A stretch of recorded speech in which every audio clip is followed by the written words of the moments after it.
नमस्कार दोस्तों, मैं हूं बेनाम और आप सुन रहे हैं हॉरर कहानी, वो भी मेरी जुबानी। दोस्तों, आज की हमारी कहानी बांग्लादेश के रहने वाले एक शख्स की है जिनका नाम उदय भान है और ये पेशे से एक टीचर हैं। तो चलिए अब ये कहानी उदय भान के पॉइंट ऑफ व्यू से सुनते हैं। लेकिन कहानी को शुरू करने से पहले, जैसा कि मैं आप लोगों से हमेशा कहता हूं कि वैसे तो आप लोगों ने बहुत सी हॉरर कहानियां सुनी होंगी, लेकिन मुझे पूरी उम्मीद है कि आज की हमारी ये कहानी सुनकर आपको सच में डर का एहसास होने वाला है। बस मेरी आपसे इतनी गुजारिश है कि आप अगर इस कहानी को पूरा सुनेंगे तो आपको सच में बहुत ज्यादा मजा आने वाला है। साथ ही अगर आप पहली बार हमारे इस चैनल पर आए हैं तो चैनल को अभी सब्सक्राइब कर लीजिए। ऐसा करने से हमारी और आपकी नजदीकियां बढ़ जाएगी और आगे आने वाली वीडियो आप तक आसानी से पहुंच जाएगी। तो ज्यादा समय ना लेते हुए जल्दी से अपनी कहानी को शुरू करते हैं। दोस्तों, मेरा नाम उदय भान है और मैं बांग्लादेश के नरसिंगड़ी से कुछ ही किलोमीटर की दूरी पर मौजूद एक शहर का रहने वाला हूं। मैं एक टीचर की जॉब करता हूं और मुझे सरकारी नौकरी लगे हुए आज लगभग 10 साल हो चुके हैं। लेकिन इन 10 सालों में मेरे साथ कभी भी कोई ऐसी डरावनी घटना नहीं हुई थी जिसकी वजह से मुझे ये लगा हो कि मैंने ये टीचिंग लाइन में आकर बहुत बड़ी गलती कर दी है। लेकिन आज से कुछ महीने पहले ही मेरे साथ एक ऐसी घटना हुई है जिसके होने के बाद मुझे अफसोस हो रहा है कि मैं एक टीचर हूं। जब वो डरावनी घटना मेरे साथ हुई, उस वक्त मुझे इस बात का जरा भी अंदाजा नहीं था कि एक टीचर के साथ भी कभी कुछ ऐसा हो सकता है। लेकिन उसके होने के बाद मुझे इस चीज का अनुभव हुआ कि जो कुछ भी आपके साथ होता है वो पहले से ही तय होता है और वो होकर ही रहता है। चाहे आप कितनी ही कोशिश कर लो, लेकिन उस चीज को आप बदल नहीं सकते। आज जिस डरावनी घटना के बारे में मैं आप लोगों को बताने जा रहा हूं वो उस वक्त की है जब मैं मेरे शहर से कुछ ही किलोमीटर की दूरी पर मौजूद एक कॉलेज में पोस्टेड था और वहां पर अपनी नौकरी कर रहा था। उस दौरान कॉलेज में बच्चों के एग्जाम चल रहे थे और पूरे कॉलेज के स्टाफ पर काफी ज्यादा प्रेशर था कि एग्जाम को किसी भी तरीके से जितना जल्दी हो सके उतना जल्दी पूरा करवाना है, क्योंकि थोड़े ही दिनों बाद इलेक्शन होने वाले थे और इलेक्शन के शुरू होने से पहले कॉलेज की एग्जाम खत्म करवाकर कॉलेज को इलेक्शन के लिए तैयार करना था। क्योंकि हमारे यहाँ पर पहले भी कई बार इलेक्शन से पहले कॉलेज के अंदर ही इलेक्शन मीटिंग हुआ करती थी, जिसमें कि बड़े बड़े प्रशासनिक अधिकारी आकर हम लोगों को ट्रेनिंग दिया करते थे। अब इस प्रेशर के चलते हम कॉलेज के स्टाफ के सभी लोग बच्चों को फटाफट एग्जाम दिलवाकर एग्जाम को खत्म करने की कोशिश कर रहे थे और उसी हिसाब से हमने एग्जाम का शेड्यूल भी तय किया था। लेकिन मुझे इस बात का जरा भी अंदाजा नहीं था कि इसी जल्दबाजी के दौरान मेरे साथ एक ऐसी घटना होगी जिसको मैं कभी भी अपने जीवन में भुला नहीं पाऊंगा और उस घटना के होने के दौरान मैं अपनी मौत को इतने करीब से देखूंगा। दरअसल जब वो एग्जाम स्टार्ट हुई थी उससे कुछ दिनों पहले ही मेरा उसे कॉलेज में ट्रांसफर हुआ था। इससे पहले मैं एक दूसरी कॉलेज में अपनी नौकरी कर रहा था। जिस दिन पहली बार ज्वाइन करने के लिए मैं उस कॉलेज में आया था, उसी दिन से मुझे वहां पर कुछ अजीब सा महसूस हो रहा था।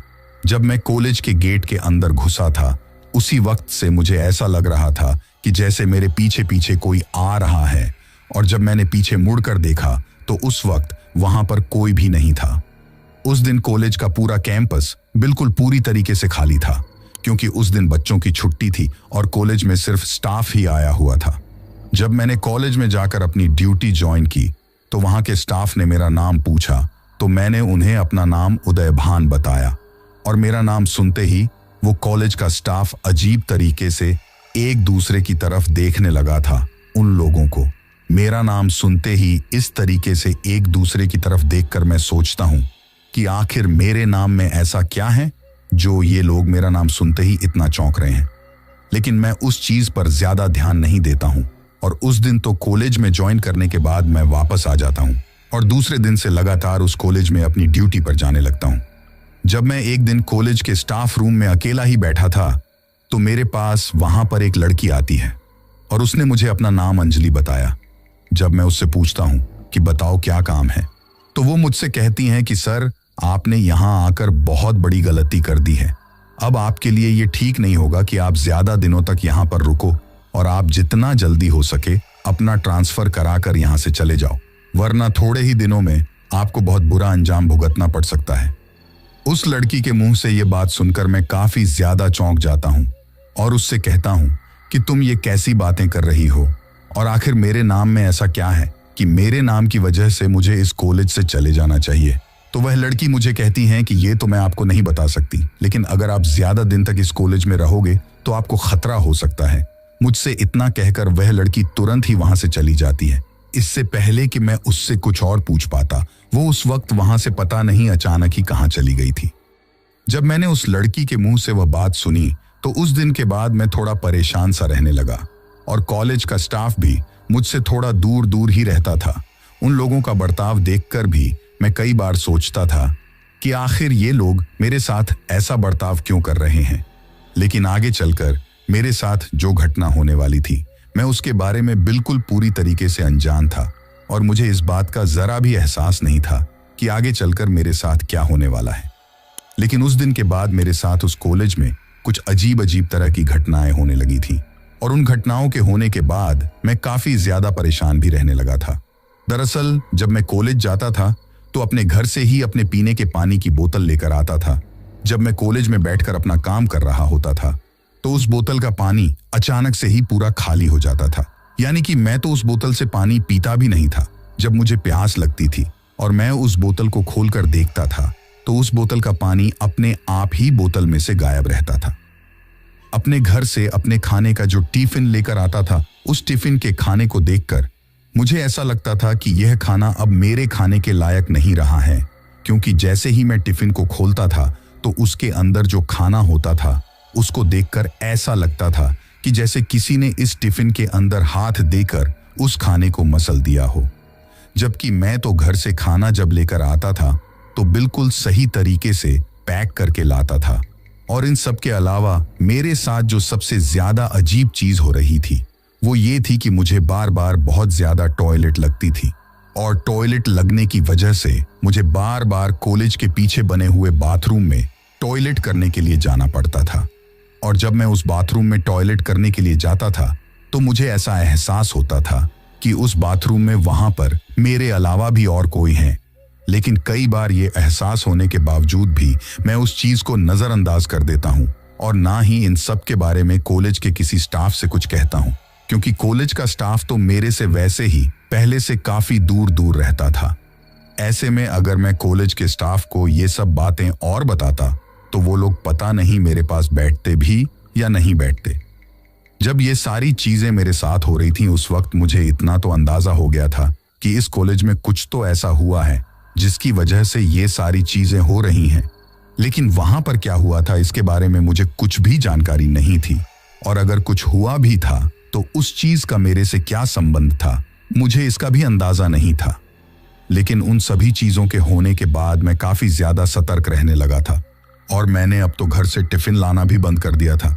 मैं घर से ही खाना खाकर आता था और वापस जाकर ही खाना खाता था। ऐसे करते करते ही काफी दिन गुजर जाते हैं, और अब जैसा कि मैंने आपको शुरू में बताया था कि कॉलेज में बच्चों की एग्जाम शुरू होने वाली थी, तो जिस दिन एग्जाम शुरू हो रही थी उस दिन मैं कॉलेज के सभी क्लासरूम में जाकर ये चीज चेक कर रहा था कि वहां पर बच्चों के बैठने की व्यवस्था ठीक प्रकार से हुई है या नहीं हुई है। और इसी चीज को चेक करने के लिए जब मैं एक क्लासरूम के अंदर जाता हूं तो क्लासरूम के अंदर जाकर मैं बच्चों के बैठने की व्यवस्था को देखने लगता हूं। लेकिन तभी अचानक से मेरी नजर उस क्लासरूम के बोर्ड पर जाती है, और उस बोर्ड पर बड़े बड़े अक्षरों में लिखा हुआ जो मुझे दिखाई देता है, उसको देखकर तो मैं काफी ज्यादा परेशान हो जाती हूँ, और मैं सोच लेता हूँ कि अब मुझे इस कॉलेज से जितना जल्दी हो सके अपना ट्रांसफर कराकर कहीं और चले जाना चाहिए, क्योंकि अगर मैं ज्यादा दिन तक यहाँ पर रहा तो मेरे साथ कभी भी कुछ भी हो सकता है। और शायद ये सारी चीजें इसी की एक चेतावनी है। दरअसल उस बोर्ड पर लिखा हुआ था कि उदयभान अब तू तो गया। मेरे नाम के साथ ऐसी चीज लिखी हुई देखकर मैं काफी ज्यादा डर जाता हूं, और मुझे समझ में नहीं आता है कि मेरे साथ ये क्या हो रहा है। एक पल के लिए तो मैं सोचता हूं कि शायद ये किसी बच्चे ने मुझे डराने के लिए किया होगा। लेकिन मेरे साथ पहले से जो चीजें हो रही थीं, उन सभी चीजों की वजह से मुझे इस चीज पर भी काफी ज्यादा यकीन हो जाता है। और मैं तभी मन बना लेता हूं कि इस साल के एग्जाम खत्म होने के बाद ही मैं अपनी ड्यूटी यहां से बदलवा लूंगा।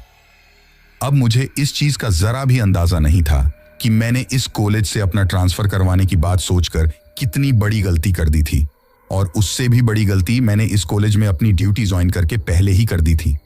बच्चों के एग्जाम शुरू हो चुके थे और पहले दिन तो सब कुछ नॉर्मल ही रहा और दूसरे दिन भी मेरे साथ कुछ नहीं हुआ, लेकिन इन 2 दिनों में मेरे साथ एक चीज बहुत ज्यादा हो रही थी, जिसके बारे में मैंने आपको कहानी में पहले भी बताया है कि मुझे कॉलेज में बहुत ज्यादा टॉयलेट लगती थी और मुझे बार बार टॉयलेट करने के लिए जाना पड़ता था। पहले तो मैं इस चीज को लेकर ये सोचता हूँ कि शायद मुझे कुछ बीमारी हो गई है जिसकी वजह से मुझे इतनी ज्यादा टॉयलेट लगती है, लेकिन मुझे यह समझ नहीं आ रहा था कि अगर मुझे बीमारी हुई है तो फिर जब मैं घर पर रहूं तब भी मुझे बार बार टॉयलेट लगनी चाहिए, लेकिन जब मैं कॉलेज जाता हूं सिर्फ तभी मुझे ये टॉयलेट क्यों लगती है, जब मैं घर पर रहता हूं तब मुझे ये टॉयलेट क्यों नहीं लगती। लेकिन अब धीरे धीरे ये चीज मेरे साथ काफी ज्यादा होने लगी थी, और जब तीसरे दिन बच्चों का एग्जाम का दिन था उस दिन भी मेरी एग्जाम में ड्यूटी लगी थी। कुछ ही देर बाद बच्चे कॉलेज में आने लगते हैं और एग्जाम टाइम शुरू होते ही बच्चों की एग्जाम शुरू हो जाती है। अभी मैं क्लासरूम में खड़ा होकर बच्चों की एग्जाम ले रहा था कि तभी मुझे फिर से इस चीज का एहसास होता है कि मुझे टॉयलेट जाकर आना है। तभी उस क्लासरूम के बगल में जो दूसरा क्लासरूम था उसके टीचर को मैं बोलकर जाता हूं कि मैं थोड़ी देर में आ रहा हूं, आप तब तक इस वाली क्लास में भी बच्चों का ध्यान रखना, और उनसे यह बात कहकर मैं कॉलेज के पीछे की तरफ बने हुए बाथरूम में टॉयलेट करने के लिए जाता हूं। उस दिन कॉलेज का कैंपस पूरी तरीके से खाली था और क्लासरूम के बाहर मुझे कोई भी दिखाई नहीं दे रहा था।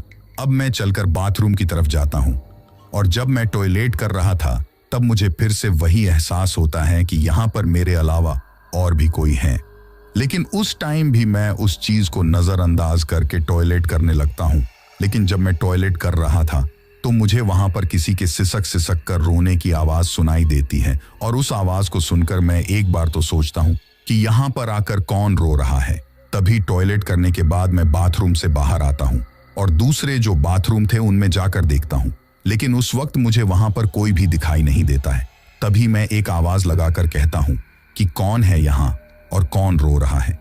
अभी मैंने सिर्फ इतना ही कहा था कि तभी सामने से उस रोती हुई आवाज में ही मुझे सुनाई देता है कि तेरी मौत। अब ये चीज सुनकर मैं काफी ज्यादा डर जाता हूं और मुझे समझ आता है कि यह चीज मेरा यहां तक भी पीछा कर रही है, और अब मैं इससे आगे बिना कुछ बोले ही उस बाथरूम की 4 दीवारी से बाहर जाने की कोशिश करता हूं। लेकिन जब मैं बाहर जा रहा होता हूं तो जाकर देखता हूं कि जो बाथरूम का मेन दरवाजा था वो बाहर से किसी ने बंद कर दिया है, और अब मैं चाहकर भी बाहर नहीं जा सकता था। और उस 4 दीवारी के अंदर बाकी के जो बाथरूम बने हुए थे उन बाथरूम में से एक लड़की निकलकर आती है, और उस लड़की को देखकर मैं सोचता हूं कि पुरुषों वाले बाथरूम में ये लड़की क्या कर रही है। उस लड़की को देखकर मैं कहता हूं कि कौन हो तुम और यहां पर क्या कर रही हो? तुम मुझे कोई कॉलेज की स्टूडेंट तो नहीं लगती हो, आज से पहले तुम्हें कॉलेज में तो नहीं देखा है। मेरे इतना कहने के बाद वो लड़की अपना चेहरा ऊपर करके मेरी तरफ देखती है, और जैसे ही वो मेरी तरफ देखती है तो मेरी आंखें फटी की फटी रह जाती हैं, क्योंकि वो दिखने में बहुत ही ज्यादा डरावनी लग रही थी और उसके चेहरे पर बहुत ज्यादा निशान ही निशान थे। उन निशानों को देखकर ऐसा लग रहा था कि जैसे किसी ने इसके चेहरे को पूरी तरीके से काट दिया हो। और मेरी तरफ देखकर वो लड़की पहले तो रोने लगती है और रोते रोते ही फिर अचानक से हंसने लगती हैं, और अब मुझसे कहती हैं कि उदय भान, तुझे याद है ये बाथरूम, यहीं पर तूने मुझे जान से मारा था।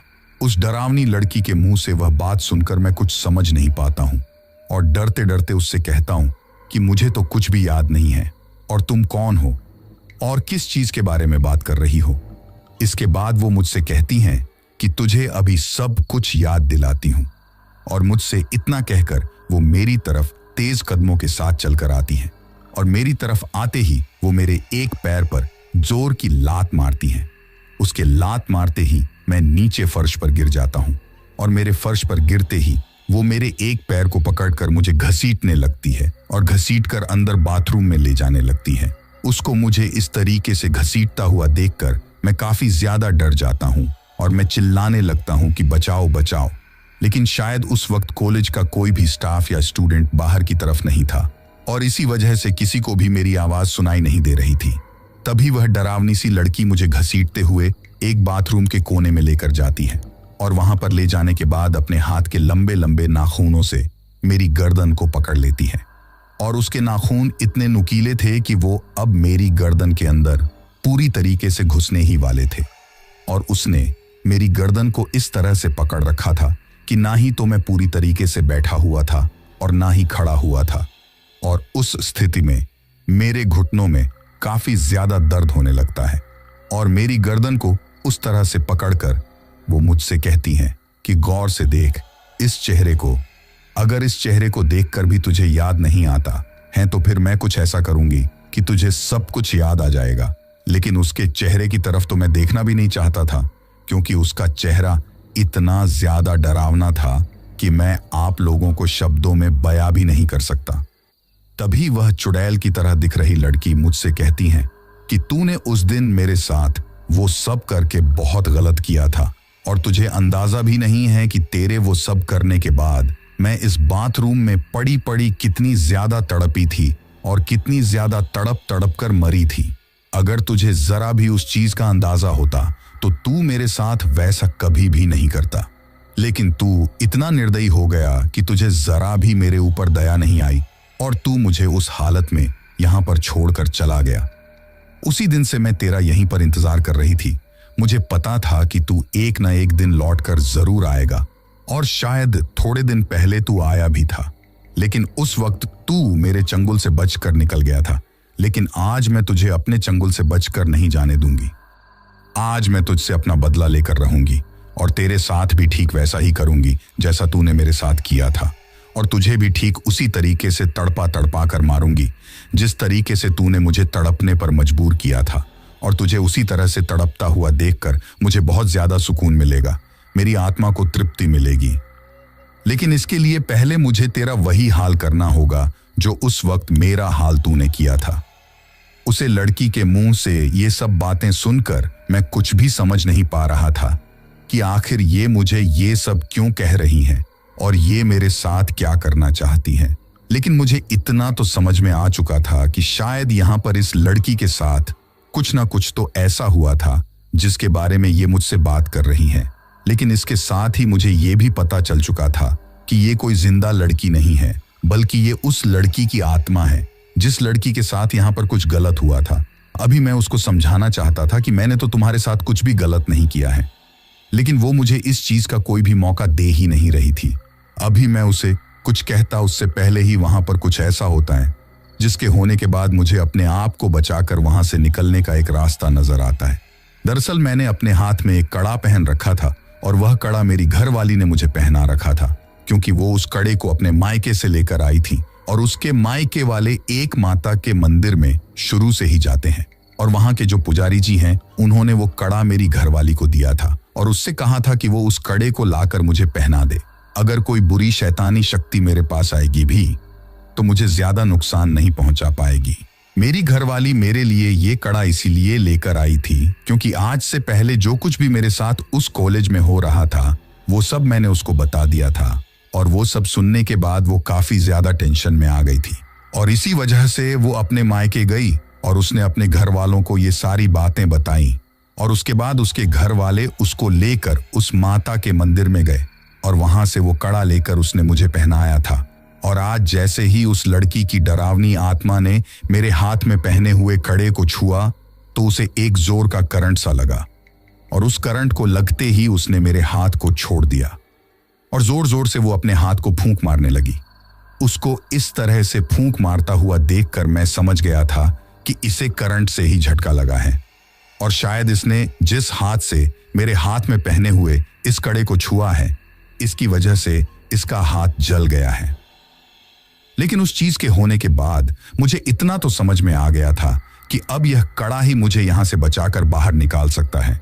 अब उस डरावनी आत्मा ने अपने लंबे लंबे नाखून वाले हाथ से मेरी गर्दन को भी छोड़ दिया था और वो अपने हाथ को सहला रही थी। तभी मैं मौका देखकर वहां से भागकर उस मेन दरवाजे तक जाता हूं, लेकिन वह दरवाजा अभी भी बाहर से बंद था और मुझे इस तरह से भागता हुआ देखकर वह चुड़ैल फिर से मेरी तरफ आने लगती है। तभी मैं उससे कहता हूं कि अगर तुम मेरे पास आई तो मैं फिर से इस कड़े से तुम्हें करंट लगा दूंगा। तो वो मुझे कहती हैं कि आज यह कड़ा भी तुझे मुझसे नहीं बचा पाएगा, और मुझसे इतना कहकर वह मेरे हाथ को पकड़ने की बजाय मेरे एक पैर को पकड़ लेती हैं और मुझे नीचे जमीन पर गिराने की कोशिश करने लगती हैं। लेकिन अब तो मुझे उसकी एक कमजोरी पता चल चुकी थी, और जैसे ही उसने मेरा पैर पकड़ा तो मैंने फटाक से अपने हाथ में पहने हुए उस कड़े को उस चुड़ैल के हाथों पर लगाया, और जैसे ही मैंने वह कड़ा उसके हाथों पर लगाया तो उसने फिर से अपने हाथों से मेरे पैर को छोड़ दिया और दूर जाकर गिर गई। और वो गिरने के बाद अजीब तरीके से चिल्लाने लगती हैं। अभी वो वहां पर पड़ी पड़ी चिल्ला ही रही थी कि तभी किसी ने बाहर से उस गेट को खोला, और जैसे ही उस गेट के खुलने की आवाज मुझे सुनाई देती है तो मैं फटाक से उस तरफ देखता हूं। और जब मैंने उस तरफ देखा तो हमारे कॉलेज के प्रिंसिपल ही बाहर की तरफ खड़े थे, और उन्होंने ही वो गेट खोला था। और उनके द्वारा वो गेट खोलते ही उन्होंने मुझे जब इस तरह बदहवास हालत में देखा तो वो मुझे कहते हैं कि अरे उदय भान जी, क्या हुआ? आप इस तरीके से पसीने में भीगे हुए क्यों हैं? तो मैं उनसे कहता हूं कि इस आत्मा ने मेरे ऊपर हमला कर दिया था। तो वो मुझे कहते हैं कि कौन आत्मा? किस आत्मा की बात कर रहे हो आप? तभी मैं मुड़कर उस लड़की की तरफ हाथ करता हूं, लेकिन जब मैं उस तरफ देखता हूं तो वहां से वह लड़की की आत्मा गायब थी। इसके बाद वह प्रिंसिपल समझ जाते हैं कि मेरे साथ वहां पर क्या हुआ है, और वो मुझे तुरंत वहां से अपने ऑफिस में लेकर जाते हैं। और पहले तो मुझे पानी पिलाते हैं, फिर आराम से बैठाते हैं, और जब मैं थोड़ा शांत हो जाता हूं तो मुझे कहते हैं कि आप जितना जल्दी हो सके यहां से अपना ट्रांसफर करवा लीजिए, वरना आप यहां पर ज्यादा दिन तक नौकरी नहीं कर पाओगे। तभी मैं उस प्रिंसिपल से कहता हूं कि आखिर आप मुझे बताएंगे कि यहां पर चल क्या रहा है और ये सब मेरे साथ ही क्यों हो रहा है। तभी वह प्रिंसिपल मुझे जो बताते हैं उसे सुनकर मेरी तो हालात ही खराब हो जाती है, और मुझे समझ में आ जाता है कि ये सब मेरे साथ क्यों हो रहा था। दरअसल उसने मुझे बताया कि मेरे से पहले इस कॉलेज में कोई दूसरा प्रिंसिपल हुआ करता था, और उस वक्त यहाँ पर उदय भान नाम का ही एक टीचर था, और उस उदय भान नाम के टीचर और प्रिंसिपल की आपस में काफी ज्यादा बनती थी, और प्रिंसिपल के साथ बनने के कारण वह टीचर जिनका नाम उदय भान था वो बच्चों के साथ मन में आए वैसे ही करता था।